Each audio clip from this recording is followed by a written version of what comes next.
Subscribe करें और bell दबाएं ताकि कोई खबर रह न जाए।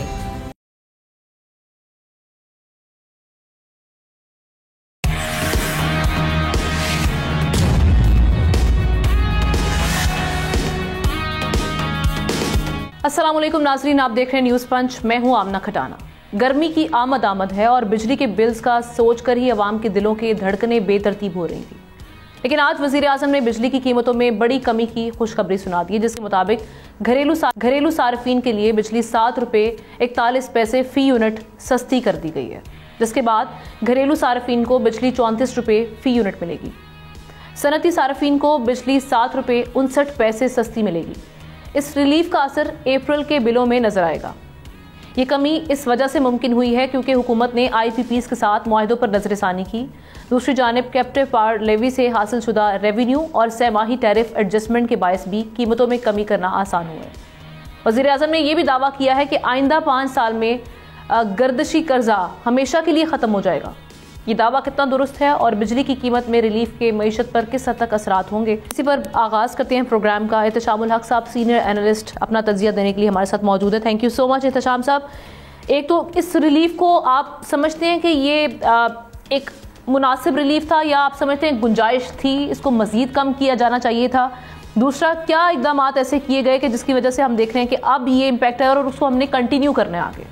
देखिए, हमने गुंजाइश तो हमेशा बहुत ज़्यादा होती है, लेकिन देखना ये भी होता है कि जो हुकूमत के हालात हैं, जो अखराजात हैं, जो इनकम है, उसी हिसाब से आपने को रिलीफ देना होता है।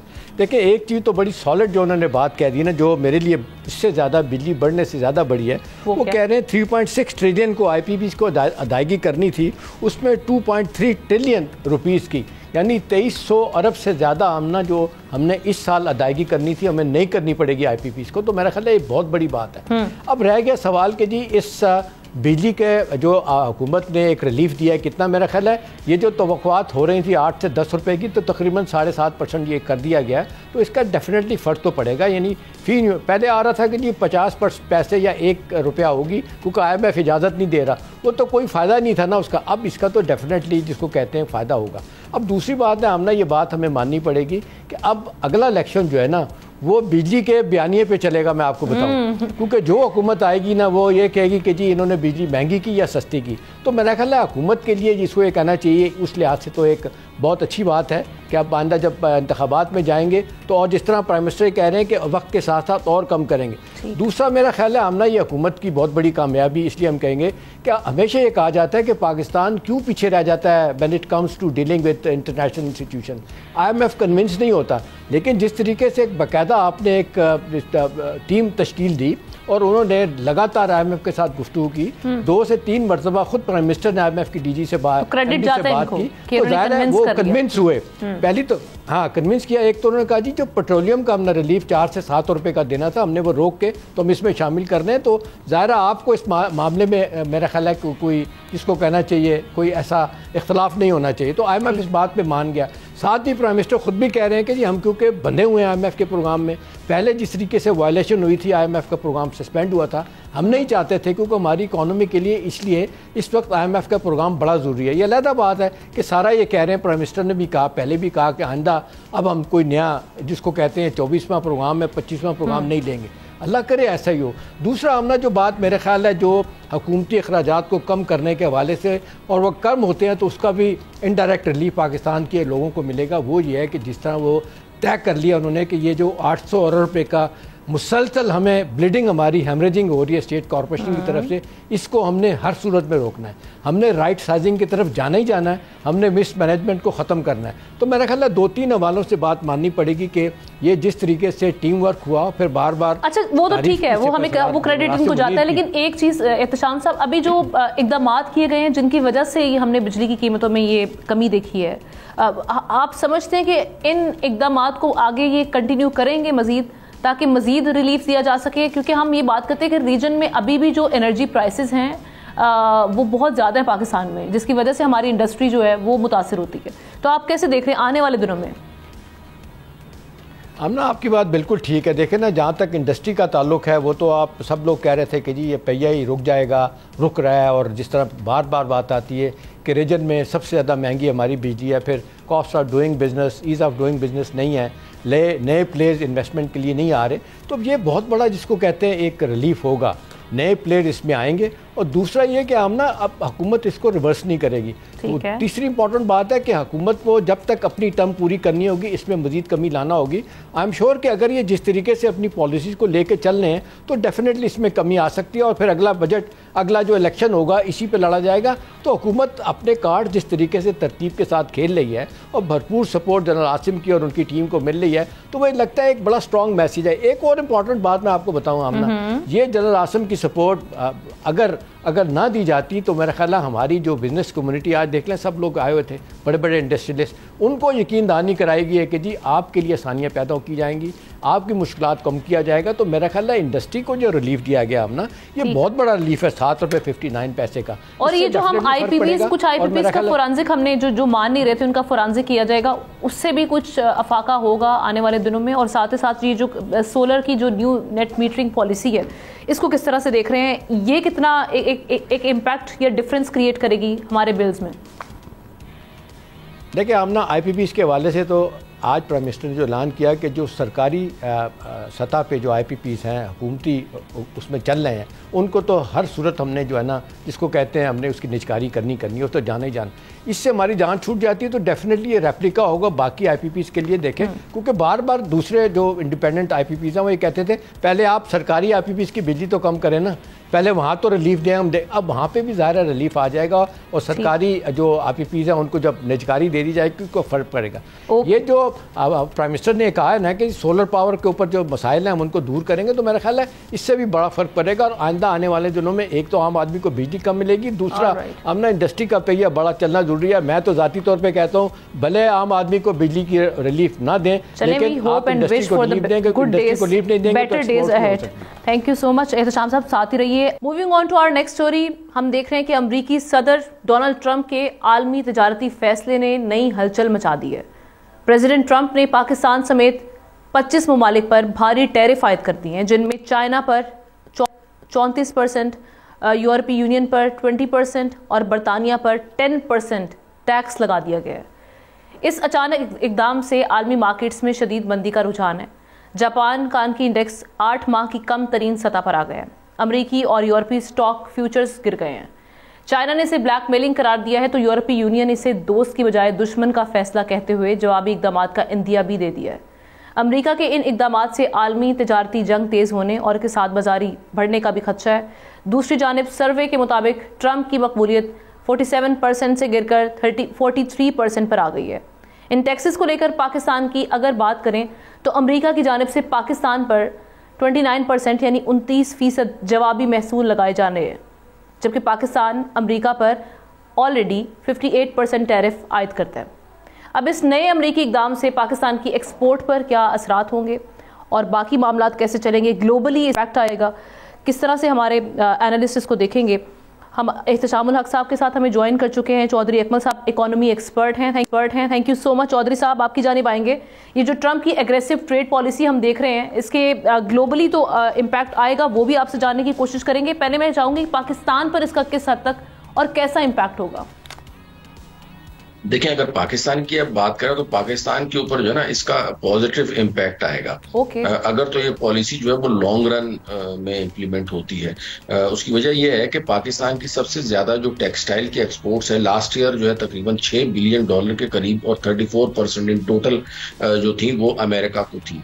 और ये ऐसी चीज है, टेक्सटाइल एक्सपोर्ट्स जो है ना वो ऐसी चीज है नेसेसरी गुड्स में आती है, तो इसकी इलास्टिसिटी ऑफ डिमांड जो है ना वो कम होती है। यानी अगर किसी तरीके से प्राइस में अप एंड डाउन आता है तो उसकी वजह से डिमांड में कमी जो है वो बहुत ज्यादा नहीं होती। तो उस हवाले से अगर देखा जाए तो टेक्सटाइल गुड्स जो है वो अगेन अमेरिका में नहीं बनती, तो अमेरिका का बहरहाल दूसरे ममालिक के ऊपर दारोमदार रहेगा। चाइना से तकरीबन 30% के करीब जो है वो टेक्सटाइल इंपोर्ट करता है अमेरिका, वियतनाम से तकरीबन जो है वो 10% के करीब, बांग्लादेश से 7.5% के करीब है, इंडिया से 8% के करीब है, और पाकिस्तान से तकरीबन जो वो 2.4% जो अमेरिका की टोटल इंपोर्ट्स है टेक्सटाइल की वो होती है। तो आप ये समझो, और पाकिस्तान जो एक्सपोर्ट करता है वो पाकिस्तान की टेक्सटाइल एक्सपोर्ट जो कि $18 बिलियन के करीब है, उनमें से 5 से 6 बिलियन डॉलर की यूएसए को होती है। अब इससे जो है ना वो इम्पैक्ट ये आएगा कि चाइना हो गया या इवन दूसरे जो कंट्रीज हैं वो पाकिस्तान के थ्रू अगर एक्सपोर्ट करेंगे तो उनको ज़ाहिर टैरिफ जो है वो कम लगेगा, तो उससे पाकिस्तान में जो है ना वो इसमें इंडस्ट्री लगाने की अच्छी अपॉर्चुनिटीज अवेलेबल हो सकती है टेक्सटाइल सेक्टर में, और इसकी ग्रोथ में भी अच्छी जो है वो अपॉर्चुनिटी अवेलेबल है, प्रोवाइडेड कि ये रेट लॉन्ग टर्म है। अगर तो ये अगले साल चेंज हो जाए ना, फिर मेरे ख्याल में कोई बहुत ज्यादा वाज़ेह तौर पर चाइना बेसिकली जो हम देख रहे हैं इसकी बड़ी मार्केट है अमेरिका में, तो चाइना इनडायरेक्टली या पाकिस्तान को चैनल बना के वहां पर अपनी प्रोडक्ट्स जो है वो एक्सपोर्ट कर सकता है, आप ये कहना चाह रहे हैं? बिल्कुल ऐसा ही है, बिल्कुल ऐसा ही है। पाकिस्तान जो है वो पाकिस्तान से जो है ना इनडायरेक्टली जो है वो दूसरे मुल्कों में एक्सपोर्ट्स जो है वो जा सकती हैं, और यहाँ पे भी लोकल अगर आप बात करें तो लोकली भी अच्छी अपॉर्चुनिटीज अवेलेबल हो सकती हैं। लेकिन मैं अगेन जो लिमिटेशन बता रहा हूँ वो ये है कि ये रेट्स जो है वो लॉन्ग टर्म पीरियड के लिए है, एक साल के लिए नहीं है। क्योंकि देखें ना, एक छोटा सा पॉइंट इसमें यह आएगा कि इस साल जो है ना वो पाकिस्तान की इम्पोर्ट्स कुछ और है, अगले साल कुछ और होंगे, और फिर टैरिफ चेंज के बाद सब्सटेंशियल शिफ्ट आएगा। तो ये टैरिफ चेंज हो जाएंगे तो अगले साल अब किस बेसिस के ऊपर या किस रेट के ऊपर टैरिफ चार्ज करेगा? क्योंकि जो अमेरिका की पॉलिसी है ना, उन्होंने जो रेट कैलकुलेट किया है वो अपने ट्रेड डेफिसिट को उस मुल्क से इंपोर्ट की बुनियाद के ऊपर किया है। यानी फर्ज करें अगर किसी मुल्क की जो है वो अमेरिका को इंपोर्ट्स 10 बिलियन है और अमेरिका की एक्सपोर्ट्स 4 बिलियन है, तो ये 60% के करीब जो वो ट्रेड डेफिसिट बनता है, तो उसको उन्होंने हाफ करके 30% कर दिया। तो इस तरीके से उन्होंने तमाम ममालिक की जो रेट है या टैरिफ है उसको कैलकुलेट किया है। तो अगले साल जब ये चेंज होगा तो रेट भी ज़ाहिर चेंज होगा। तो इस शिफ्टिंग चेंज में पाकिस्तान या दीगर ममालिक भी सोचेंगे ना इन्वेस्टर्स, अपॉर्चुनिटी फॉर पाकिस्तान इस सारी सिचुएशन में। एहतशाम साहब का भी टेक लेके I get back to you. Ehtesham sahab, ये कुछ इकोनॉमिस्ट जो हम देख रहे हैं वो ये भी कह रहे हैं कि इकोनॉमिक रिसेशन आएगा, इनिशियली डिसरप्शन होगी, लेकिन हो सकता है ये इन द लॉन्गर रन जाके ये फैसला जो है टैरिफ वाला मामला जो है ये बेहतरी की जानिब जाएं। आपका इस पे ओवरऑल किस तरह से इसको एनालाइज करेंगे? देखिए, आमना चौधरी साहब के साथ बड़ी मोहब्बत के साथ थोड़ा सा इख्तलाफ करूँगा। देखिए, 180 ममालिक पे ये टैरिफ जिसको वो कहा जा रहा है स्वीपिंग रेसिप्रोकल टैरिफ लगा दिए गए हैं, और यूरोपियन यूनियन की सदर जो है उर्सुला साहिबा तो कहती हैं कि पूरी ग्लोबल इकॉनमी शटर हो जाएगी, हिट होगी, और इसके कॉन्सिक्वेंसेस हर मुल्क को बर्दाश्त करनी होगी। तो जहाँ तक अब पहले बात कर ली जाए पाकिस्तान की, तो आप ना देखें शॉर्ट टर्म में तो हमें इसका नुकसान है, इस बात से मैं एग्री करता हूँ चौधरी साहब की कि लॉन्ग टर्म में कोई पॉलिसी बना दी जाती है या कोई डाइवर्सिफाई करते हैं अपनी एक्सपोर्ट को, नई मंडियाँ और ख़ास तौर पे चाइना, बांग्लादेश, वियतनाम में कहा जा रहा है में स्कोप है, उसको लेके जाते हैं तो फिर कुछ ठीक हो सकता है। लेकिन उसके लिए भी तो पहले ज़रूरी ना, हम ना वैल्यू एडिशन नहीं है हमारे पास, डाइवर्सिफाई नहीं कर रहे। आम तौर पे लोग यही शिकायत कर रहे हैं कि हमारे पास सरप्लस गुड्स ही नहीं है, हम क्या बाहर भेजेंगे। बड़ी तवक्कुआत थी कि हमारे जो 9 इकोनॉमिक जोन बनने थे, यहाँ से माल बनना था मिडिल ईस्ट में और सेंट्रल एशिया में जाना था, वो तो अभी तक वहीं पड़ा हुआ मामला। तो फौरी तौर पर तो हम ना देखें हमें इसके नुकसानात हैं। अभी देखें तकरीबन आप एग्जैक्ट देख लें 2024 का फिगर अगर देख लें, ये $7.3 बिलियन की हमारी एक्सपोर्ट्स हैं, और हमारी तकरीबन 4.95 बिलियन की हमारी एक्सपोर्ट है, अमेरिका की 2.1 बिलियन की है। तो ज़ाहिर है बैलेंस ऑफ ट्रेड हमारे हक़ में है। लेकिन ये देखना होगा हमने कि ये 40% हमारी टेक्सटाइल की जो चीज़ें हैं वो अमेरिका में जाती हैं, वो डेफिनेटली इससे हिट होंगी। वो तो टाइम लाइन बाद में देखा जाएगा क्या होता है क्या नहीं होता। और दूसरी बात है कि रेमिटेंस दूसरा बड़ा मुल्क है अमेरिका, अगरचे उसका इफेक्ट इस तरह नहीं आएगा।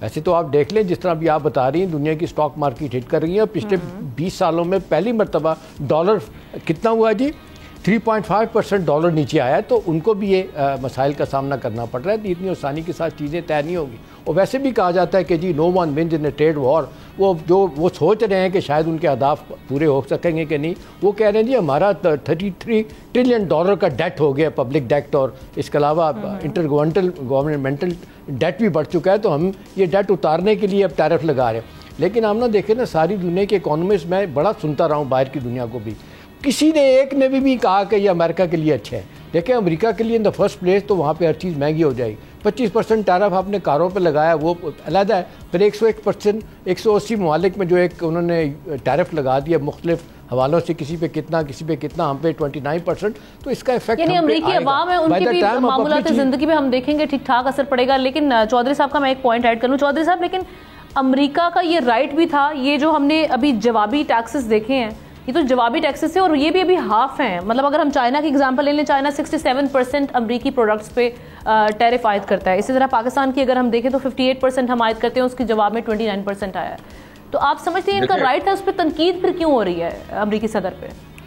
देखिए, ये जो रेट कैलकुलेट किया है ना, ये basically trade deficit divided by total imports from that country है, ठीक है ना। ये टैरिफ टू टैरिफ जो है ना, जिस तरीके से हम लोग समझ रहे हैं उस तरीके से नहीं है। अच्छा, मैं थोड़ा सा एहतशाम साहब को एक तवज्जो दिलाऊंगा सर। एक चीज होती है प्राइस इलास्टिसिटी ऑफ डिमांड। जो प्राइस इलास्टिसिटी ऑफ डिमांड होती है, वो जो नेसेसरी गुड्स होती है ना, रोजमर्रा की अशिया जैसे खाने पीने की हो गई, पहनने की हो गई, ट्रांसपोर्टेशन हो गया, तो उनके लिए प्राइस इलास्टिसिटी ऑफ डिमांड जो है ना वो बहुत कम होती है। तो उसमें अगर प्राइस ऊपर भी चली जाए, अब लोगों ने कपड़े तो पहनने ही पहनने ना, तो टेक्सटाइल गुड्स जो है ना वो पाकिस्तान से अल्टीमेटली कहीं से तो अमेरिका मंगवाएगा ही मंगवाएगा, क्योंकि अमेरिका में टेक्सटाइल गुड्स जो है वो नहीं होती। तो उस हवाले से मैं बात कर रहा था। ये अगर दूसरी लग्जरियस आइटम्स की आप बात करें, जैसे उसमें कारों की बात आप करें, ज्वेलरी की बात करें, या कोई और इस तरह के आइटम जो कि जरूरियात जिंदगी में शुमार नहीं होते, उनके हवाले से जो है ना ये चीज थोड़ी सी डिफरेंट है।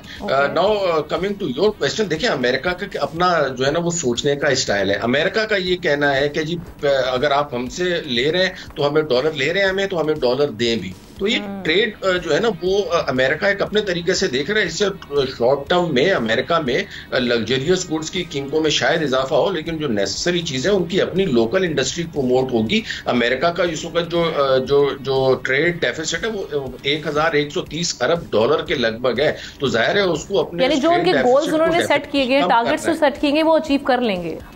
ये जो मामला आगे जाकर चलेंगे, लेकिन उसके बाद क्या होता है ये भी देखना पड़ेगा। Thank you so much Chaudhry Akmal sahab, Ehteshamul हक साहब हमारे साथ इस सेगमेंट में बात करने के लिए मौजूद है। एक ब्रेक के बाद वापस आते हैं, दीगर अहम स्टोरीज उन पर डिस्कस करेंगे।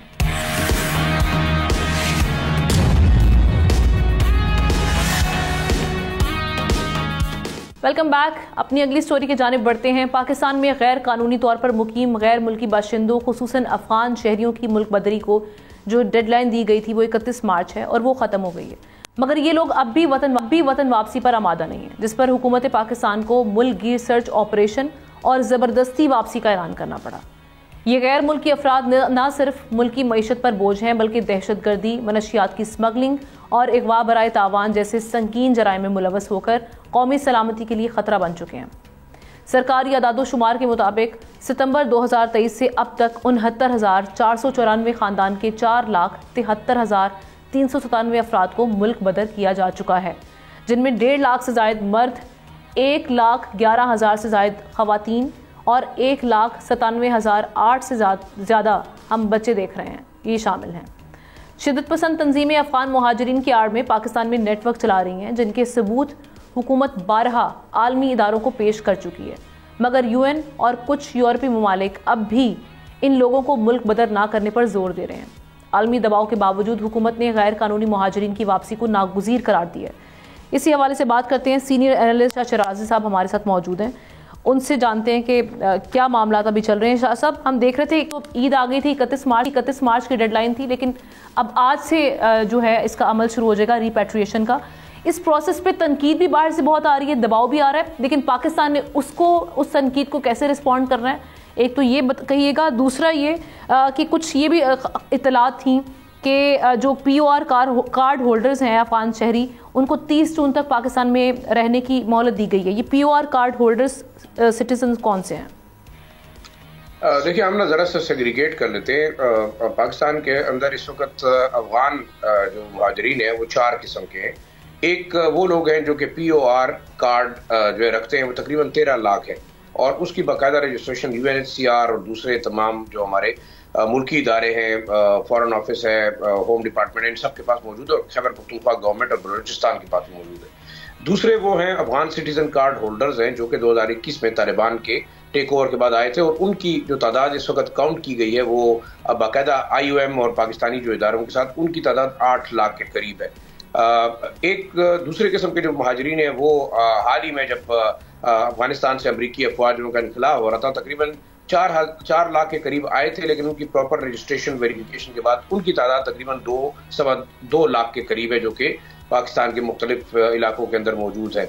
ये तो हुए रजिस्टर्ड या डॉक्यूमेंटेड अफगान रेफ्यूजीज। तकरीबन 20 से 25 लाख ऐसे ज्यादा लोग मौजूद हैं जो कि गैर कानूनी तौर पर पाकिस्तान के अंदर मुकीम है। अक्रॉस द बोर्ड आप कराची से लेके लाहौर से लेके बलूचिस्तान से केपी और दूसरे जो हमारे नॉर्दर्न एरियाज हैं उनके अंदर भी इनकी बड़ी तादाद मौजूद है। अब जो इस वक्त आपने सवाल किया कि POR कार्ड वाले जो लोग हैं, POR कार्ड वाले लोग को जो अफगान महाजरीन है उनकी डेडलाइन 31 जून तक पहले से मौजूद है, जो कि आर्मी इदारों के साथ जो है वो साइन शुदा है और UNHCR इनको वॉलंटरी जो है वो मुल्क से बाहर भिजवा रहा है। दूसरा, इस वक्त जो हालात हैं, मेरे ख्याल में इंस्ट्रक्शंस आ गई हैं central home department federal government की जानिब से कि इन अफगान रेफ्यूजीज को पहले रजाकाराना तौर पर बाहर जाने का कहा जाए और मुतल्लिका जो पुलिस स्टेशन है वो बाकायदा मैसेज कन्वे कर रहे हैं।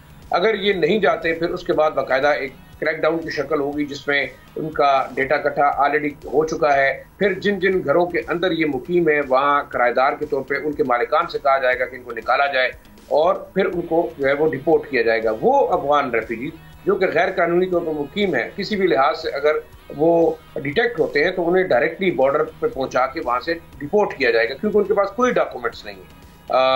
जो लोग इनको सपोर्ट कर रहे हैं, जो इनको प्रोटेक्ट कर रहे हैं और जिन्होंने जाली शनाख्ती कार्ड या जाली डॉक्यूमेंट और वीज़ा बनाए हुए हैं इनके लिए, उसकी भी वेरिफिकेशन के लिए एक बाकायदा मैकेनिज्म शुरू कर दिया गया है। और अगर ऐसे लोगों को किसी भी तरीके से डिटेक्ट किया जाएगा तो उनके खिलाफ कानूनी कार्रवाई की जाएगी। जो लोग इनको सपोर्ट कर रहे हैं, चाहे पाकिस्तानी है, सर जो क्रिटिसिज्म आ रहा है वो ज्यादा इस चीज पर भी आ रहा है कि कुछ लीगल हम देख रहे हैं कि वीजा होल्डर्स हैं उनको भी फोर्सफुली डिपोर्ट किया जा रहा है। ये भी ऐसी चीजें रिपोर्ट देखिए, मेरे ख्याल में इंटरनेशनल कम्युनिटी अपनी जिम्मेदारियां नहीं पूरी कर रही। ये डेडलाइन 2020-21 से चल रही है। POR कार्ड वाले जो होल्डर्स हैं वो 13 लाख है। UNHCR उनको वॉलंटरी जो है वो रिपेट्रिएट कर रही है। अब जो वीजा होल्डर्स हैं ये वो लोग हैं जो कि अफगानिस्तान से उस वक्त अमरीकी को अफवाज के इनकलाब के बाद यहाँ आए। अब अफगान हुकूमत उनकी वीजा को एक्सटेंड नहीं करी, तो उसका मतलब है कि अंडर फॉरेन एक्ट उनका वीजा एक्सपायर हो चुका है और वो गैर कानूनी शहरी है। ज्यादातर ये इस्लामाबाद में, रावलपिंडी में है, कुछ होटल्स के अंदर ट्रांजिट वीजे का इंतजार करें, तो इसमें पाकिस्तान का तो कसूर ना हुआ। मेरे ख्याल में इंटरनेशनल कम्युनिटी बशमूल जो UN के इदारे हैं वो इस वक्त आराम से बैठे हुए हैं। मेरी UNHCR से बात हुई और उनका ये कहना था कि जो इस वक्त डिपोर्टेशन हो रही है उनके हवाले से उनके पास कोई प्लान नहीं है। जो 8 लाख है ACC कार्ड होल्डर्स वो भी उनका दर्द सर नहीं है, जो गैर कानूनी है वो भी नहीं है। और POR कार्ड होल्डर्स को वो कह रहे हैं कि जनाब 31 जून तक हम खुद उन लोगों को वापस भिजवाएंगे जो जाना चाहते हैं। तो अब इस वक्त ये देखना चाहिए कि और ये जो 10 अप्रैल के हवाले से भी कुछ हम देख रहे हैं कि क्लेम किए जा रहे हैं, वो AP की जानिब से भी क्लेम किया गया, एसोसिएटेड प्रेस की जानिब से। इंटीरियर मिनिस्ट्री ने उसको बिल्कुल डिनाई कर दिया है कि 10 अप्रैल तक एक्सटेंड नहीं किया। सोशल मीडिया पर आमना ये चीजें चल रही हैं, लेकिन मैं आपके साथ एक लेटर शेयर करूं जिसमें बाकायदा प्रोविंशियल डिजास्टर मैनेजमेंट अथॉरिटी को खत लिखा गया है कि आप अपनी अरेंजमेंट्स कर दें। आज हमारे जो एडिशनल चीफ सेक्रेटरी हैं उन्होंने विजिट किया है लंडी कोतल में, जो कैंप कायम किया है, वहां पे नादरा का सिस्टम इंस्टॉल कर दिया गया है। फुटेज हम दिखा सकते हैं, हमारे पास मौजूद है। इसके अलावा जो विजिट है उसमें बाकायदा तमाम कंप्यूटराइज निजाम लगा दिए गए। और आज आपको अपडेट बताऊं, तकरीबन 70 के करीब लोगों को आज बॉर्डर से उस पार भेजा गया है जो कि खुद जाना चाहते थे, वॉलंटरी वो रिपेट्रिएट करना चाहते थे, जो पंजाब से आए थे। 25 ऐसे थे जो गैर कानूनी थे और जो डिटेक्ट हुए उनको भी बॉर्डर काम के हवाले करके बॉर्डर से डिपोर्ट कर दिया गया। बिल्कुल, पाकिस्तान अपने सिक्योरिटी और अपने इकोनॉमी इंटरेस्ट को सबसे पहले रखना है, प्रायोरिटाइज कर रहे हैं, उसके बाद ही हम बाकी मामला देखेंगे। Thank you so much. अगली स्टोरी की जानिब बढ़ते हैं नाजरीन। ईद खुशियों का त्यौहार है, मगर कराची के लिए ये दिन भी गम लेकर आया। ईद के 3 रोज के दौरान हादसात और इंतजामी गफलत जराइम के दौरान दो बच्चों और एक बच्ची समेत 22 अफराद जान की बाजी हार गए। कराची का आदिल अपने 3 दोस्तों के हमरा मीरपुर खास जा रहा था, लेकिन उनकी गाड़ी टंडो अलायार के करीब नहर में जा गिरी और चारों दोस्त मौके पर जाँ भाग हो गए। कराची में बाप को 8 साला बेटे के सामने फायरिंग करके कत्ल कर दिया गया। कराची में ही खुले मैन होल ने 3 साला बच्चे की जान ले ली। जबकि रवां साल कराची में ट्रैफिक हादसात में जान की बाजी हारने वालों की तादाद 240 तक जा पहुंची है। इसी हवाले से बात करेंगे। हमारे मेहमान हमारे साथ मौजूद हैं खुरम गुलजार, हमारे रिपोर्टर, साथ ही साथ former CPLC chief Sharfuddin Memon sahab भी मौजूद हैं। दोनों का शुक्रिया करेंगे। खुरम, सबसे पहले आपकी जानिब आऊँगी, इन वाक़यात के हवाले से बताइएगा, इनकी डिटेल्स क्या रही, कहाँ पे क्या वाक़यात और इनकी वजूहात क्या रही? देखिए, शहर की बात करें तो अगर आप ईद के 3 रोज की बात करते हैं तो 3 रोज के दौरान ट्रैफिक हादसात और वाक़यात में जो इजाफा देखने में आया, जिसमें तकरीबन 22 अफराद है जैसे हादसे में जा बहक हुए हैं। जिसमें 16 अफराद ट्रैफिक हादसा में, जबकि जो बाकी 6 अफराद हैं वो मुख्तलिफ हादसा हैं, जिसमें दीवार गिरने से, छत से गिरने से, तार से धंसने के वाकयात जो है, इन वाकयात में अफराद की मौत वाक़ हुई है। और अगर रवां साल की बात करें तो तकरीबन 3 माह के दौरान जो है वो 240 से ज़ायद अफराद हैं जो कि इन हादसा में जाँ बहक हो चुके हैं, जिसमें बड़े हादसा जो है वो वाटर टैंकर और ट्रॉलर के जो है वो सामने आए हैं, जिसमें 70 से ज़ायद अफराद जो है वो हैवी गाड़ियों से ही जाँ बहक हुआ, जिसमें ट्रॉलर है, वाटर टैंकर है, बसें हैं, मिनी बसें हैं, और जो ट्रॉलर हैं, जो 22 व्हीलर ट्रॉलर हैं, इनके जो हादसा हैं, जो ज़्यादातर वाक़यात हैं वो मोटरसाइकिल सवार हैं जो कि इन हादसा में अब तक जाँ बहक हो चुके हैं। जबकि जख्मी होने वाले की तादाद का भी बड़ा फिगर है, जो कि 3000 से ज़ायद हैं जो कि इन ट्रैफिक हादसा में जख्मी हुए हैं। और अगर सिर्फ 3 दिन की बात करें तो ट्रैफिक हादसा में सिर्फ 3 दिनों के दौरान 120 से ज़ायद अफराद हैं जो मुख्तलिफ ट्रैफिक हादसा में जख्मी हुए हैं। वाटर टैंकर की बात करते हैं तो वाटर टैंकर के बड़े वाकयात भी सामने आए, जिसमें गुलिस्तान जौहर में जो वाकया हुआ, जिसमें मियाँ बीवी जाँ बहक हुए, जैसे मलिक जाफर यार के रिहायशी बताए रिहायशी थे, उसी तरह वाकया वाटर टैंकर का मलिक हॉल का एक बड़ा ही हौलनाक हादसा था, जो मलिक हॉल के वाटर टैंकर की टक्कर से मियाँ बीवी और एक नौमौलूद बच्चा जाँ बहक हुआ। दूसरा गुज़िश्ता रोज भी एक वाकया हमने देखा कि ईद के तीसरे दिन वाकया हुआ, वो माई तलाशी रोड पर वाकया हुआ, जिसमें वाटर टैंकर ने रक्षा और 4 मोटरसाइकिलों को रौंदा है। इस हादसे में 2 खवातीन और एक बच्चा जख्मी हुआ। पुलिस ने तीनों वाकयात के जो हादसे के जिम्मेदार ड्राइवर थे उन्हें हिरासत में तो लिया, लेकिन वही रूटीन की जो दफात हैं वही लगाई जाती हैं, 320 और 322 दफात हैं ये लगाई जाती हैं, जिसके बाद जो ड्राइवर और हजरात हैं ये बआसानी जो है वो सामान से हासिल कर लेते हैं, और इनका जो जब्त होने वाला जो गाड़ी होती है, जो भी व्हीकल होता है, वो भी अदालत से बआसानी छूट जाता है। तो इस तरह के वाकयात जो है वो शहर में मुसलसल जो है वो बढ़ते जा रहे हैं, लेकिन इन हादसा को कंट्रोल करने के लिए हिकमत अमली बनाई जा रही है, लेकिन इस हिकमत अमली का अब तक हमने देखा कि शहर में कोई फर्क नहीं पड़ा है। हादसा उसी तरह से हो रहे हैं, लोग उसी तरह से मर रहे हैं। ठीक है, इन हादसा की तफसीलात और वजूहात आप बयान करते। Former CPLC chief Sharfuddin Memon sahab भी हमारे साथ मौजूद हैं। एक ब्रेक लेते हैं, उनका इस पर टेक लेंगे इस हवाले से।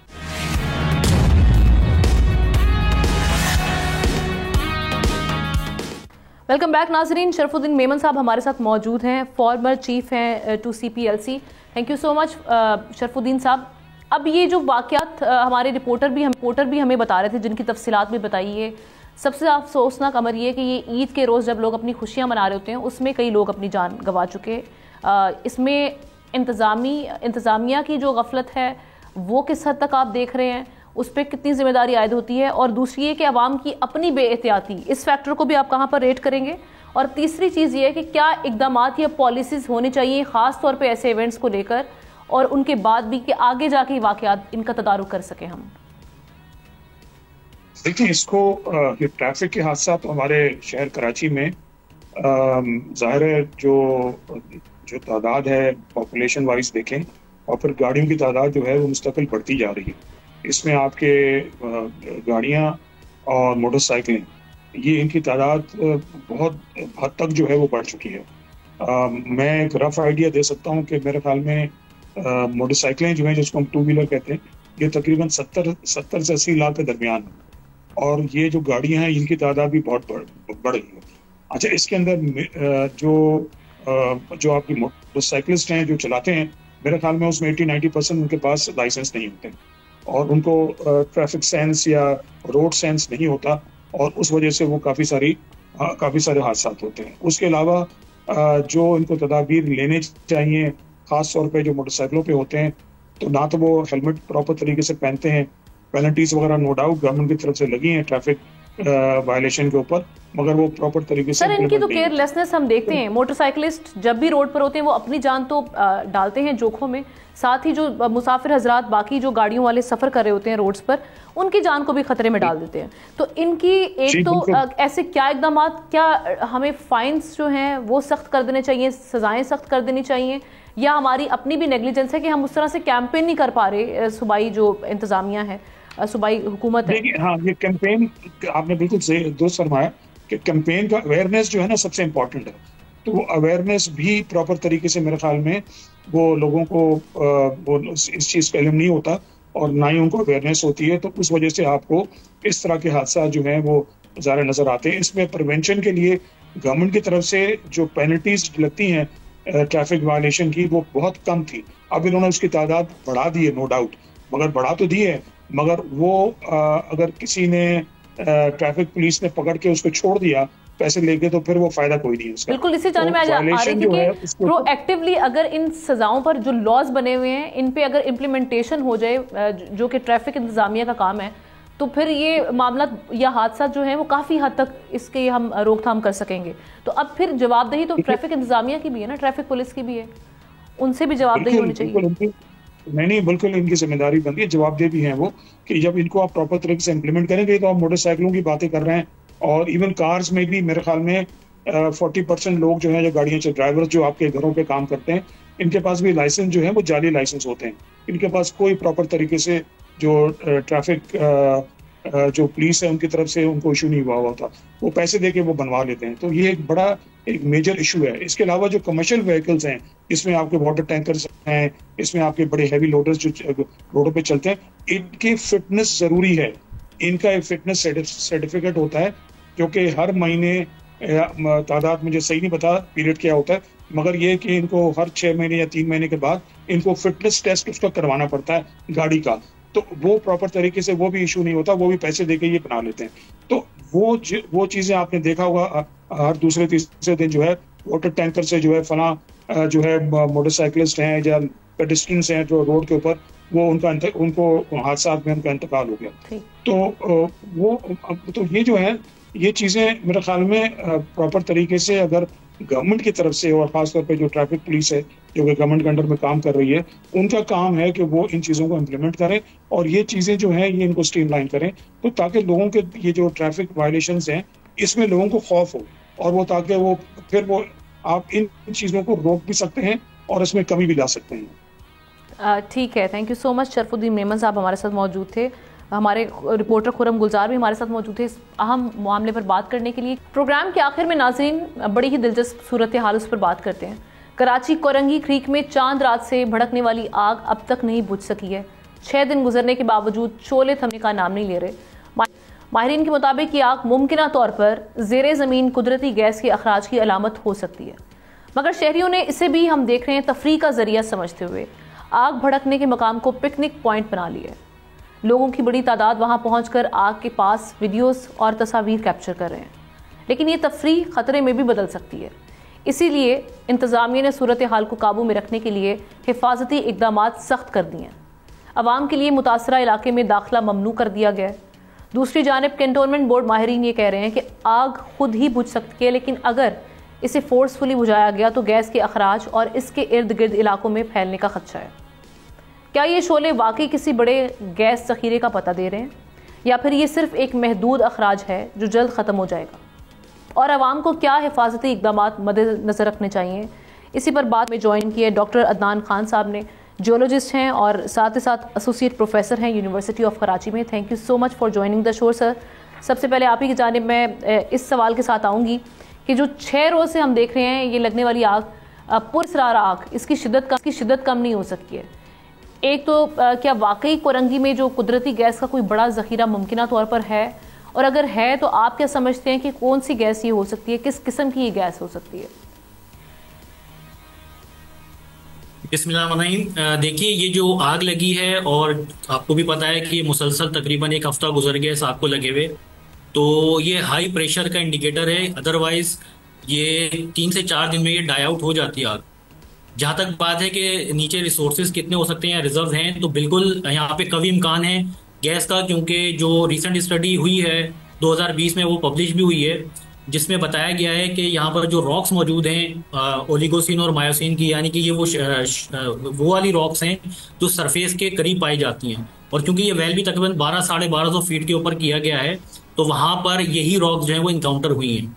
तो नीचे जो भी ऑयल गैस प्रोड्यूस हुई है उसको असल में ऊपर आने के लिए रास्ता चाहिए होता है, यानी जिसको हम कंड्यूइट कहते हैं, तो वो स्ट्रक्चरली भी वहाँ पर फिजिबल है, यानी वहाँ पे अवेलेबल है, उसकी निशानदेही हुई है स्ट्रक्चरल इंटरप्रिटेशन के अंदर। और ये जो गैस निकली है ये उसको कंफर्म कर रही है कि नीचे गैस के जो है रिजर्व मौजूद हैं जो कि इस वेल के जरिए बाहर आए। ठीक है, और ये जो ज़खायर हैं दरियाफ्त होने की सूरत में आप क्या समझते हैं किस हद तक फ़ायदा उठाया जा सकता है? देखिए, फायदा तो अल्टीमेट होगा, कितना होगा ये तो जब तक आप उसका तखमीना नहीं लगा लेते कि कितनी क्वांटिटी गैस की अवेलेबल है, ये उस पर डिपेंड करता है। अमूमन जो हमारे पास गैस की डिस्कवरीज होती हैं, आपको पता है कि सब्सटेंशियल रिजर्व होते हैं। पाकिस्तान की जो जियोलॉजिकल सेटिंग है वो माशाल्लाह से ऑयल एंड गैस के लिए बहुत ही प्रोलिफिक है, क्योंकि जो टेक्टोनिक सेटिंग है, जिस तरीके से इसमें प्रेशर और टेम्परेचर का रोल है, और जिस तरीके से हिमालय राइज होने की वजह से जो थिक सेडिमेंट यहाँ पर डिपॉजिट हुए हैं, तो उसकी वजह से कभी इम्कान है कि हमारे पास गैस के अच्छे जो है ज़खायर मौजूद हैं। अच्छा, आग ये बुझाई कैसे जा सकती है, क्योंकि अब तक कामयाबी हासिल नहीं हुई है, इस हवाले से हम ये देख रहे हैं। देखिए, मसला ये है कि आप कन्वेंशनल मेथड इसको बुझाने की कोशिश कर रहे हैं। आपने देखा होगा फायर फाइटर्स जो होते हैं वो आमतौर पे जो बिल्डिंग इमारत वगैरह में जो आग लगती है वो उस पर पानी का प्रेशर मारते हैं, वो बुझ जाती है, ठीक है। अब वहां पर मसला ये होता है कि वहां जो आग लगती है वो एक एटमॉस्फेरिक प्रेशर होता है, नॉर्मल प्रेशर होता है, और वो जो पानी जो ब्लो किया जाता है वो बेसिकली हाई प्रेशर के अंदर होता है, तो वो सुपर इम्पोज होकर उसके ऊपर काबू पा लेता है। अब यहाँ मसला ये है कि जो गैस का प्रेशर है वो बहुत ज्यादा है, तो जो पानी ये फेंक रहे हैं या अगर ये मिट्टी या सॉइल फेंक रहे हैं तो उसका प्रेशर इतना नहीं है कि वो उसको कोप कर सके।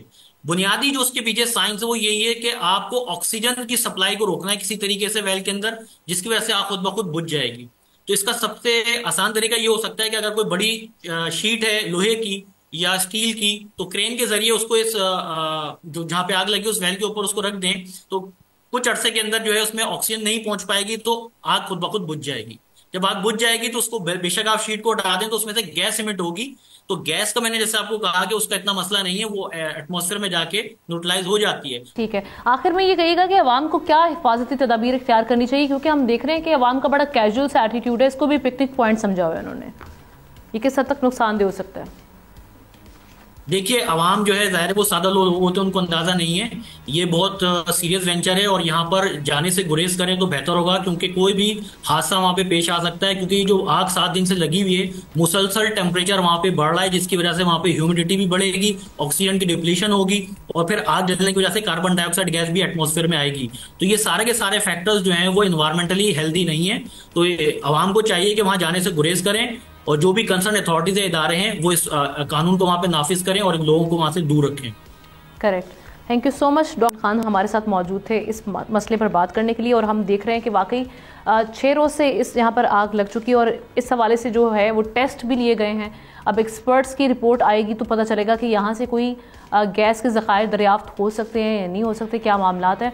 साथ ही साथ हमने जिस तरह से बात की कि आवाम को अपनी हिफाजत के लिए इससे दूर रहना चाहिए, ना कि इसको एक सेल्फिश पॉइंट बनाना चाहिए। इसके साथ ही प्रोग्राम का वक्त खत्म हुआ चाहता है। आपसे इंशाल्लाह कल मुलाकात करेंगे। अल्लाह हाफ़िज़।